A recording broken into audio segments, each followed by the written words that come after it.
Hello, everybody. We're back. SSA Softball Showcase Show live from the Beacon Tap. We got a great show for you guys tonight. We're going to talk about all kinds of stuff.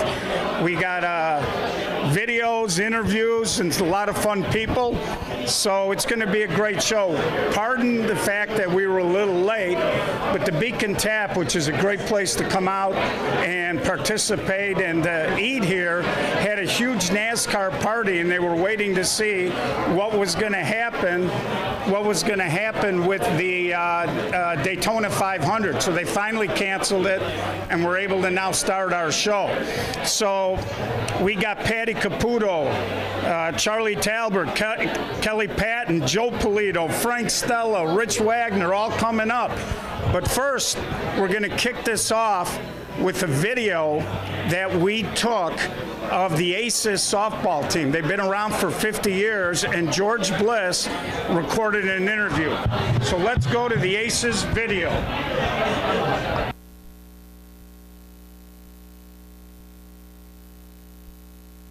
Hi, everybody. George Bliss here, SSA broadcast at the famous 16-inch Softball Hall of Fame. Guess what I got sitting next to me? I got one of the guys from the Aces, none other than George Ristaw. Okay, so wait a minute. Now let's go back a little bit. 1969? Yes. What happened? Take me from there. Yes, in 1969, a group of students over at St. Benedict found out that they were starting a men's softball league over at Paul Revere Park, which became the home of the Aces. And ultimately, that group was put together and they started playing in the league. So that was the original origins of the Aces. Just celebrated 50 years. You had a television special about you. You're going in the Hall of Fame today with uniform, then later this spring for the big dinner, and then this summer for the plaque. But, man, you've played everywhere, starting at Revere Park, I believe. Take me through the scenario. Correct. Well, the team originally played in a Monday-Wednesday league at Revere Park, and then we needed to fill in off dates, so played then in a Tuesday-Thursday league at Wells Park, which was still right in the neighborhood. Ultimately, a Friday night league at Margate Park, Saturday night in the B League at Clarendon Park, which the team won when they were, believe 18-year-olds at that point. And then ultimately we finalized Sunday tournaments, playing a couple of games on Sundays most of the time. As you got better and better and played all over the Northwest side, you ended up playing the big boys. Tell me the big story about the Andy Frayne tournament against one Ron Elysiak, one of the well-known guys here. Right, sure. That was probably the highlight of the Aces' existence, at least in my opinion. I was not an original Ace. I had joined with a group of guys that came in from DePaul University, and then John Barrett, who was our organizer, brought us in. John was a classmate of mine over at DePaul, and ultimately in those days they had two leagues at Clarendon. They had an A League and a B League. The A League had the top teams from the north side. Kelly had the top teams from the south side. So my recollection is that there were about 8 teams in the A League and then about 10 teams in the B League. We were a B League member. And then ultimately, if you were in first place in the first half of the season, in the B League, they gave you a spot in the 16-team tournament, which was the Andy Frayne tournament. Everyone remembers the Andy Frayne ushers from the Wrigley Field and other events stages. So Andy Frayne sponsored the tournament. We were in first place at that point, at the halfway point of the season, so we got the entry into the 16-team tournament. Our first draw was a tough draw, and we played a team named Murderers Row. Oh, God. We know some of those names, right? If you know those names, we were very, very fortunate. We played them in a Sunday morning game. It was about 95 degrees, and we ultimately were still pretty young and coming off of probably a fairly even-keeled Saturday night. We don't know what was going on with Murderers Row, but fortunately we knocked them off. Actually, the score was 5-1, so it was a good ball game. It was a very hot day, and that gave us the advance opportunity to play the Bobcats, which would have been the Monday night game. So George Bliss here with George Ristaw. Okay, so I can't remember any teams, one or two, that have lasted 50 years. Why do you think? We have wonderful people out today. We're going to have a few more on later. We're going to have Ray Shagru in a few seconds. But How does it last 50 years? You guys stick together. It is an amazing feat when you think about every summer having a same common core group of guys getting together and continuing to have fun. So I think bottom line is that we always had fun. We had, like all other things in sports, it's a relationship scenario. So we had good relationships. We had fantastic leadership at the for the first 40 years of the team.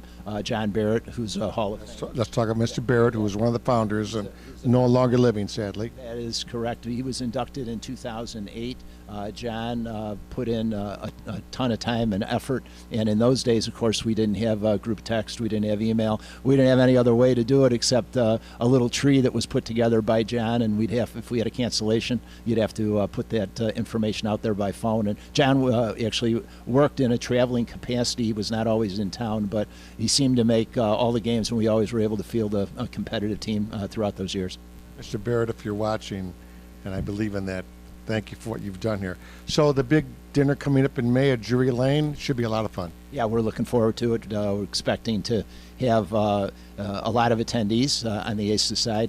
Again, although we've had a common core of 15 or 20 guys that have played during the the bulk of the existence of the team, we probably have another 30 or 40 guys that have filled in one new guy every year. So all of them are going to be invited, and we still stay in touch with a good majority of the guys that have played with the team. So it's not going to be a restricted scenario where it's just the few guys. So we hope it's going to be a great celebration. It is going to be great. Big hand for him. Come on, guys. Come on, Aces.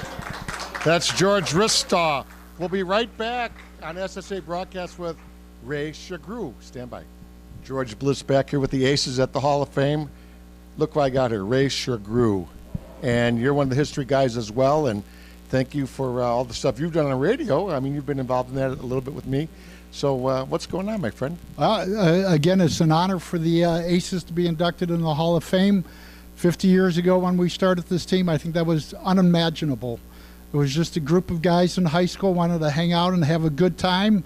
And 50 years later, it's a bunch of guys out having a good time. Absolutely. Again, I asked George, why do you think it lasted so long? It's just a friendship. It is, again, a group of 10 guys, 12 guys, 15 guys, depending on the day, just out having a good time with friends. We started in high school, carried on to college, and carrying on now. In fact, earlier in the year, we had 8 sons out there playing. From the guys and their sons are out there now. My grandson, my 8-year-old grandson, wow, know when he's going to be able to play with the Aces. So 10 years from now, he'll be out there playing with the Aces. Ray, we got teams today, you know them, you see them on TV. They stick together 2 or 3 years, and then they steal each other's players. You guys didn't do that. Well, we were never an A-League team. We're strictly a B-League team. We're not out there to be the champions. We were out there to have good times with our friends. Ray Shagru, thanks for stopping by the Hall of Fame. We're going to have a party. We'll see you later, everybody. George Bliss, SSA Broadcasts.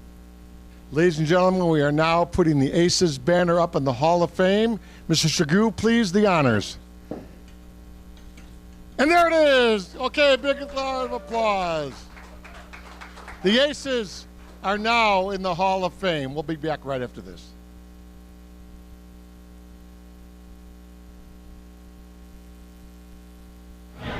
Okay, so pretty interesting little interview there. Imagine that, folks. 50 years of Aces softball. That was outstanding, and you don't see that too often, that type of loyalty. So it was a great thing. So we're going to have George Bliss with his first interview right after these words from Napleton Chrysler Dodge Jeep at River Oaks. Its size makes it practical, and since it's a Jeep, it can go practically anywhere. It's equipped with clean driving needs and wants, automatic transmission, dual-zone climate control, streaming audio, manual tilting steering column, power heated mirrors, external memory control, aluminum wheels, doors and push-button start proximity keys, and inline 4-cylinder engine. Experience the Jeep life. Take it for a test drive today. You can see why Napleton's River Oaks Chrysler Jeep Dodge Ram is different from the competition. Call quick or stop in today. We're located at 17225 Torrance Avenue in Lansing.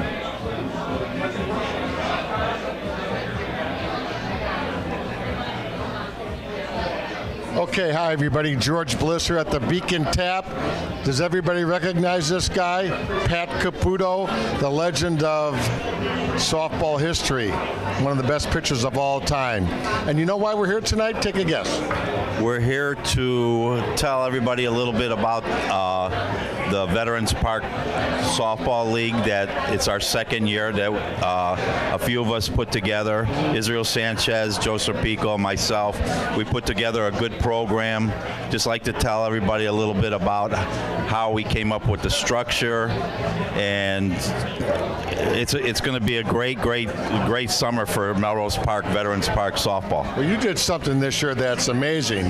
You're kind of a computer whiz. People don't know that. You came up with a structured schedule. No, seriously, and whereby the schedule is a doubleheader kind of concept.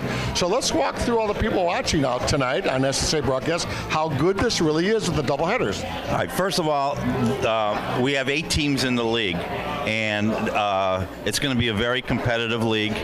We have irons in the league, creators are in the league, flashback, impact, menace, signature, thunder, and the 45s are all in the league. Those will be the 8 teams that are playing, and we came up with a structure that everybody will play double headers. You'll only play once a week, and you'll never play twice in the same week. It's a 14-game schedule. There's a payout for all your wins. It's going to be great. Everybody loves it. It's a short schedule, 14 games. We'll have a little playoff at the end of the year. And it'll be great, and believe it or not, we get a lot of people to come out and watch this league out in Melrose Park. So it's good. It's going to be a good summer for Melrose Park. You're saying they only play once a week. That's incredible. Why haven't I thought of this before? Because a lot of guys, they want to spend time with their family. This is genius on your part. How long did it take you to figure this out? About an hour. Israel Sanchez and myself, we worked pretty hard on the scheduling, where we did do the one time a week when nobody will play in the same week, and a lot of teams like that. And I don't want to say this is going to be a secondary league, because you still play 14 to 16 games with the playoffs, but that's what everybody wanted. We tried to help everybody out. The teams are all for it, and I can't wait for it to start. Melrose Park is beautiful. It's easy to get to, and I know this sounds corny, but they have great food, and the fields are really spotless, aren't they? Yeah, they do a great job with the maintenance on the fields. The food is good. They have a concession stand. They have somebody there all the time if there's a problem with the fields. There's only 2 fields, and they take great care of these fields. And it's amazing. It's amazing how the teams really love the program, and it'll be a great program for us. Pat, you did a great job this year. This may be the best ever. Melrose Park, kind of my home area. All the nice people at Melrose, they're legendary at Melrose. You know, they go back a lot of years. Oh yeah, I played Melrose in the 70s. And back then, there was probably 20 teams that wanted to play there. 70s? Are you that old? Well, I started when I was like 8 years old or something. Whoa! Like that. But no, it's been a great facility forever, and we brought it back to, I want to say this.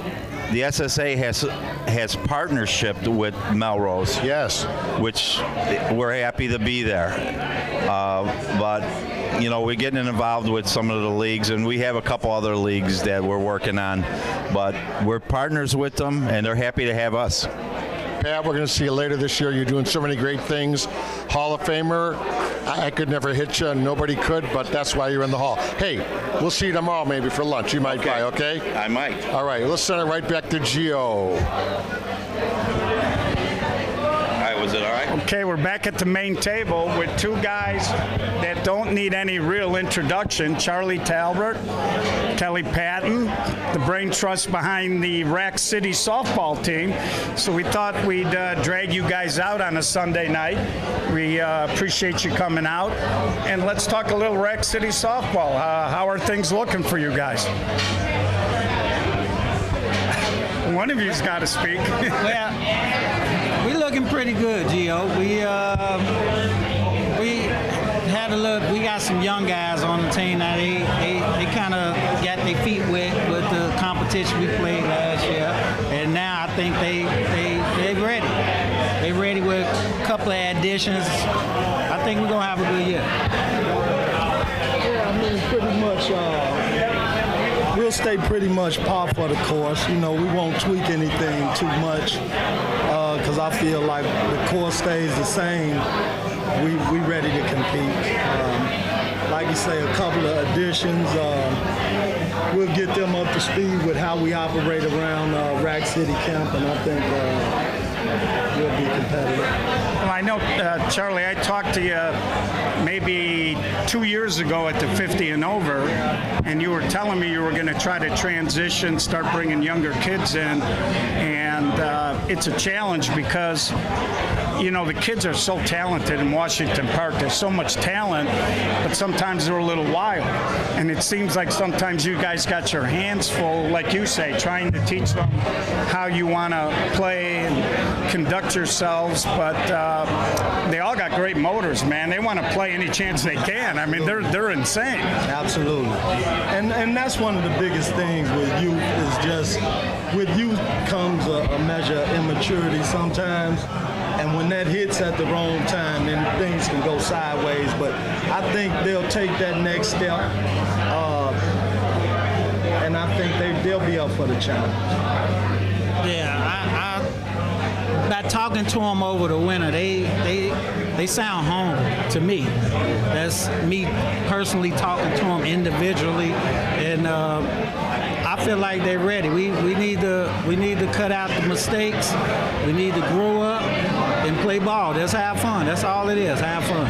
Well, you guys came out of the gate last year, and you guys were just on fire. I mean, you were winning a lot of like pre-big event type of tournaments, and you guys really were playing good. But getting back to what you kind of mentioned earlier, they did seem like they maybe hit the wall a little bit. Exactly. Like right around a little bit after Forest Park, you guys had that crushing loss to Dynasty when it looked like you guys were just cruising. Must you remind us of that? Well, you know, I mean, it's just historical data. I'm trying to give the folks at home. Yeah. But that might have been one of the best games that I saw last year at Forest Park. Right. That was a heartbreaker. That was a real heartbreaker. But I think they learned from that. Yeah. They seen how easily that the game could be taken away from you, and when you think you got it, you know what I'm saying, in control, and that happened quick. So I mean, you got to play the whole game, the whole 7 innings, and you can't let up on a good team. And I mean, they seen that. So I mean, not just them, me too. I gotta be on top of everything that's going on too. And I mean, I learned something too. So hopefully we get past all that. We get to the next stage. Well, like I said, you know, tournament softball is so much different. When I say tournament softball, like Westchester, North-South, Forest Park, the Labor Day, it's so different because like when you show up for a one-day event, everybody's having a good time and playing hard. But man, we get into these bigger events, and all of a sudden, I mean, everybody's going 150 miles an hour, and it's a completely different environment. And you know, it's tough when you go through that the first time to understand that you got to be ready to play. And like you said, you know, you can't take innings off, you can't drift, and it's hard. But yeah, they gotta stay on it. You know, because the other team, they're not gonna let up. They just as good as we are. So I mean, it is everybody waiting on the other one to make that first mistake. And when you do, they capitalize on it. You might not get back from it. So I think we learned that lesson last year. So hopefully we capitalize on it this year. Well, I mean, you guys picked up so many young guys last year, Charlie, and a lot of them, they got a taste of it a little bit with the teams they were, but it's always a challenge when you bring a kid into a, you know, true, and you guys are a top 5 major team, there's no doubt about it, but it's such a shock when you get to that level of ball and you realize that, hey man, I change what I'm doing here a little bit. Absolutely, and you know the talent was never in question. It's always, because softball is a totally different game. You can have all the talent in the world, and you know it's a certain way that you have to play softball to make it work for you. So I think that the guys understand that. They've taken the next step in evolving as softball players, and I'm looking to be real pleased with what I'll see this year, no doubt. Well, I don't think there's any doubt that you guys are going to have a good year. I think once you get it, plus, you know, you brought in a pretty decent amount of kids. And, you know, sometimes it takes a little while for everybody to kind of settle in, know where they fit. And, you know, I fully expect you guys are going to be playing late on Sunday quite a bit this year. I mean, your talent level is just too good. One of the big aspects this year, Gio, is we'll actually come back with the team that we played with last year. We've always managed to get past all the departures, but this year, really, I can honestly say nobody departed, so everybody coming back and they just ready to roll. Yeah, and let's finish up with this. You guys, I always kid Kelly, you guys are one of the best dressed teams in softball. I think the Donuts better step their game up or they're going to lose the Fashion Alert title. Because you guys... You said that, Gio. I got well, that's the best shirt. The SSS Live. And we know fashion counting in softball now, so we ready. Well, those pinstripes you wore at Forest Park against Dynasty were pretty sweet. Yeah. We commented about it a little bit during the broadcast. So you guys not only are playing good, but you're looking good. Absolutely. So Kelly Patton, Charlie Talbert, that's your Rack City.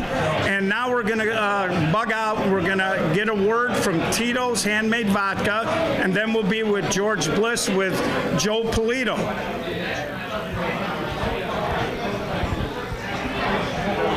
Vodka started in 1995.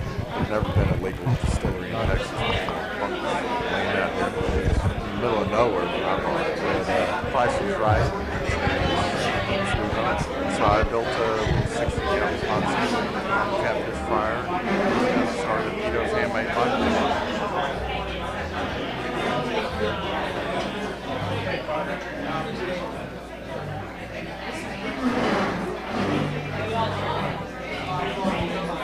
Okay, we're back here with none other than Joe Pulido. Joe, how are you, buddy? George, how are you? Thanks for coming to the Beacon Tap. You're welcome. Yeah, special guest tonight, Joe Pulido. Now, I just found out a few seconds ago that you started watching and participating in softball in 1960. I'm around 1960 at Harrison Park. I grew up in Pilsen neighborhood, and we used to play every weekend. As I got older, we organized a tavern league, and people that are not familiar with it, you go from one tavern to another. The loser would go at the other tavern. I'm sorry. The winner would go to the other tavern and drink and eat on the other people. How many taverns did you buy out, Joe? About 8 or 9 of them in them days. So you spent a lot of money on losing. Yeah, but in them days everything was cheap. You get Budweiser for 50 cents, you know. But them were the good old days. But it was a lot of fun, and I love basketball. I love softball. It's always been with me all my life. Yeah. Joe Pulido here from Melrose, Illinois. You were a professional for many, many, many years in the financial field. Then you started going to Mount Prospect, Forest Park, and you go just about to every game, correct? Well, out of 16 tournaments last year, I think I went to 14. There you go, 14 out of 16. You got the batting title. And I go to all the tournaments, and I love going. I went to Iowa twice last year. I went there for the clincher tournament, and I also went for the Nationals. And I love going to Iowa. As a matter of fact, last year was my 10th time that I went to Marshalltown, Iowa. Wow. I love that park. I love Marshalltown. I love the people. I love Joe Court. Joe is a very good friend of mine. Yeah, say hi to Joe Court and all the guys watching from Iowa. And, you know, Tim Skywalker, our good friend, hopefully he's watching in Des Moines. first ever Iowa player inducted into the Hall of Fame. How about that? Tim, I've known Tim for a long time. He's a great guy. He always takes care of me, always gives me hats, always gives me shirts all the time. He's a personal friend. I love him. He's a good guy. I have a lot of friends in Iowa. A lot. You do? I've been going out there since 1978, George. What's your favorite, Forest Park or the Nationals? Well, everybody always asks this question. A lot of people would rather win Forest Park than the Nationals. I think so. The greatest tournament in the world is Forest Park. Yeah, because of the weather and the field conditions. It's a great park. The people that run it do a great job. I've been going there since like 1970. I don't think I missed that many tournaments over there. And I just love going there. I think it's a great tournament, and the guys that run it do a great job. Well, we see you at the dinner every year. This year, the dinner's in May. Some really interesting inductees. It should be an absolute blast at the dinner this year. I plan on going. I got an invite from a personal friend of mine, and I think I'm going to go, and he invited me to sit at his table. Wow. So, who's the secret friend? Tim Walker. Oh! Skywalker. See, how did I know that? He's a good, like I said, he's a good friend of mine, and I'm probably going to go and sit there along with Joe Court. He's going to be at the same table. Yeah, wonderful people from Iowa. Yes, like I said, yeah, they're great people, and there again, I'll say it again, they're great people in Iowa. I know a lot of them out there. I love going to Iowa. Hey, before I let you go, you're also extremely knowledgeable about a team called the Green Bay Packers. Rough year this year? It was a good year for a while. So sort of good. And they just fell apart, and hopefully next year or this year will be different. So we'll see what happens, and I can't wait for the tournaments to start. I'm looking towards, Clyde Park, Melrose Park, Westchester if they have it. Melrose. I just can't wait. So great. I hope it's a great season. Joe Pulido, one of the great ones here at Beacon Tap. Speaking of great ones, I'm going to send it back to Gio and the great Frank Stella. Take it, Gio. Thank you. So we're back at the main table. This segment, we're going to do a little SSA 2019-2020 Winter Dome League update. And I got over here Frank Stella. Hello, Gio. Hello, Frank. Frank runs the Thunder team, and he jumped in to help us and Sal upgrade what they're doing. So what's new in the Dome this year that we haven't seen before out there? All right, well, this year we have 50-plus teams playing in 3 different divisions. We have the co-ed, the men's 50-plus, and the men's 16-inch. And one of the big new things we did this year was we improved on the technology. So in the past, what Sal used to do was email the schedules, the standings, and the game results, but now we have it all in one place on Quick Scores. So if you go to quickscores.com and you can search for SSA, our page will come up. Or if you don't want to go to the search, you can just type in quickscores.com/SSA and the page will come up. Yeah, I was on that page. It's pretty cool because you not only have the schedules for the 3 different leagues, but the scores are on there. You guys even have the name of the umpire who did the game. And even though, there's so many teams, like in the men's 16-inch, you got like 31 teams. And so we couldn't break it down into the divisions, but it's really neat because you can see all of the records of the teams in the league and how they're doing. So I know you spend a lot of time on it. Yes, I do. I talked to Sal about doing this a couple years ago, and at that time I just didn't have any time, but this year I was able to get rid of one of my part-time jobs in the winter, and I picked up this as a part-time job, doing the website. Well, first of all, let's get something clear. It's a non-compensated part-time job. That's true, very much so. But it's okay. It's fine. Well, it's a labor of love. And what we have on quick scores for the 16-inch league, Gio mentioned that the website doesn't lend itself to giving standings by division, but if you go up to the top of the page, there's a menu bar called Downloads. If you click on that, you will see that we post the standings by division there every week, along with a bunch of other informative things like the rules of the league. There's things about the SSA fundraisers. There's things about the SSA summer schedule. All of that is up in the downloads area. Yeah, it's a good source of information, and you know, you did a great job. And I know the first year, whenever you launch something, when you're kind of trying to figure out how to do it, is the roughest. So I would assume going forward, now that you're kind of an expert on it, it'll probably take you much less time, and it'll be a lot easier. I hope so. I hope so. So what kind of feedback have you been getting from the teams with the quick scores? Well, funny you should ask. There's actually a tool on Quick Scores where we can monitor the number of hits on the pages, and we have, for the 16-inch league, we have about 5,000 hits already. Wow. And for the co-ed and 50-plus league, about 1,800 hits each.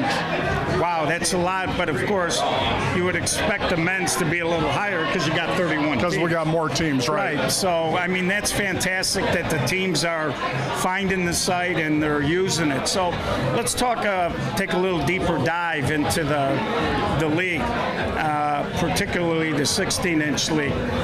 We all know that there's a lot of major teams in there like Hex and Signature. You got a team in there, but how about the younger teams? What teams have stepped up this year that are a little younger and they're competing out there and doing well? Yes, the good news is in that league, the format is a little bit different in that he schedules the games based on your competition level.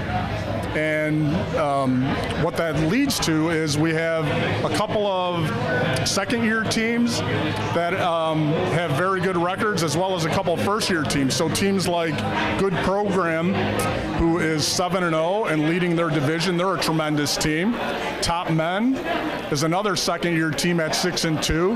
And then we have a couple of brand-new teams, Goodfellas and Bar Points. Goodfellas 7-1 and Bar Points 5-2. Yeah, that's always fun to see. I know we did Good Programs game the other day. I forgot who they were playing. Might have been Circus, I'm not sure, but they ended up coming back late in that game, and of course we anticipate with the people that Circus picked up, they're going to be one of our top major teams. So it's good to see these teams competing in the Dome and getting a little experience, a little confidence. And it's crazy. Sal tells me all the time, every year he's got to turn teams away, and nobody seems to really be dropping out of that Dome League, so it's insanely popular. So, and it's a little different because of the dimensions and the roof and things like that, but man, it seems like the teams are just doing great. Yeah, absolutely. It's good to see some of the new teams.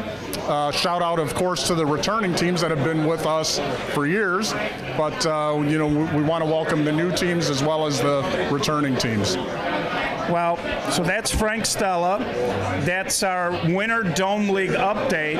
And for you younger teams out there, the SSA runs a lot of events. We got Class B tournaments. We got Class A tournaments.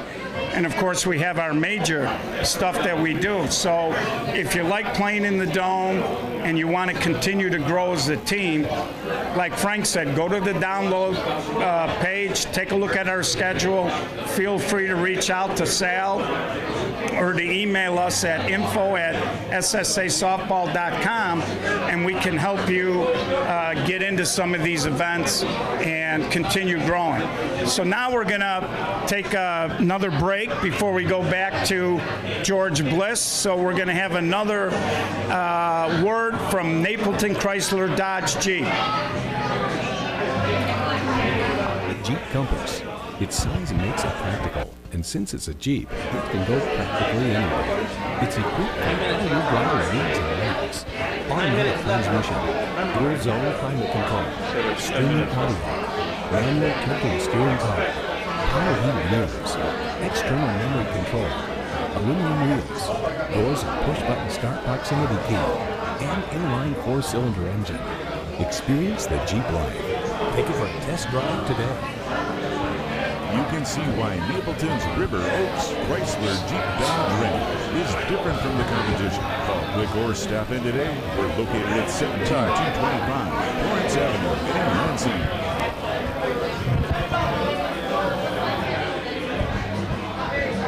Hey, look who's here. Big Daddy Rich Wagner. Hey, now let's tell the world. In 1991, you and I went to Kingman, Arizona with Splinters, and we won the whole thing. Yeah, we double-dipped lettuce. Double-dip lettuce. Angelo Alicia with the big leadoff double. He had a home run to win the second game. That's right, he did. So this is the great Rich Wagner, local boy from Des Plaines, Maine West High School, 1982. You started the Turtles. You guys had a hell of a career. Yeah, I took it over. The main group all went to high school together. I think graduated in '75. We had Glenn Miller, Norm Hillner, Bill McCooch, Jim Andrews, Matt Turris, Scott Gibbert. I mean, I'm sure there's more I'm not thinking of. Taking over those names pretty good. Yeah. And then, I had some couple Hall of Famers on the team, John Westemeyer, Kurt Oidel. But the big teams always still steal them away. Speaking of great teams, this year, the Turtles are inducted into the Hall of Fame. A big dinner in May. You should have a blast. Yeah, we got like 30 people going right now. Right. So you've been around softball forever and ever and ever. Do you like Forest Park over the Nationals? Not really. Doesn't matter. You just want to play. We just want to win. We just want to win. So last year, Flashback, the team you're now one of the coaches of, comes out of nowhere to win the whole thing. How exciting was that one? Good, because every game but one was close. 2 of the games we came back in the 7th and won, and we just put together a bunch of the veterans. We got a bunch of new young outfield players that played great. We all meshed together. And we went 6-0. What about this year? It's pretty strong, Flashback? We're the same team, so we have a different backup pitcher, and that's it. That's pretty good. Wags, you're one of my best friends. It's an honor to be with you tonight. We're going to see you again for another year, my friend. Yep, one more year. Keep at it. Well, this is the great Rich Wagner. Now we're going to send it back to Gio, and we're going to have Tito's handmade vodka. Take it, Gio.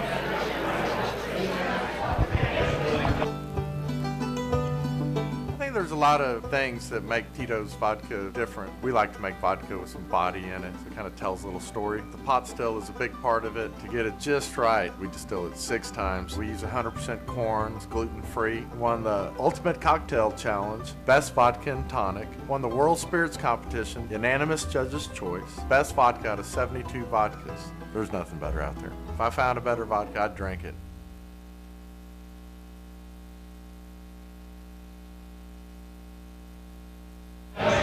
So there you go, folks. Another SSA softball showcase show coming to an end. We hope you enjoyed it.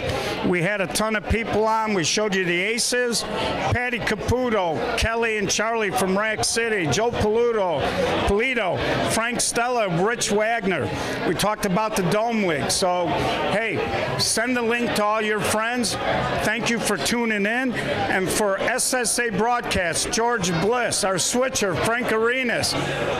We'd like to thank you and our sponsors, the Beacon Tap, Ray Zarnick, Napleton Chrysler Dodge Jeep, Tito's Handmade Vodka, and we didn't have time to get into it, but Gold Rush Gaming has joined us as a corporate partner, so you'll be hearing more from that. So for the SSA, this is Gio live from the Beacon Tap, signing off.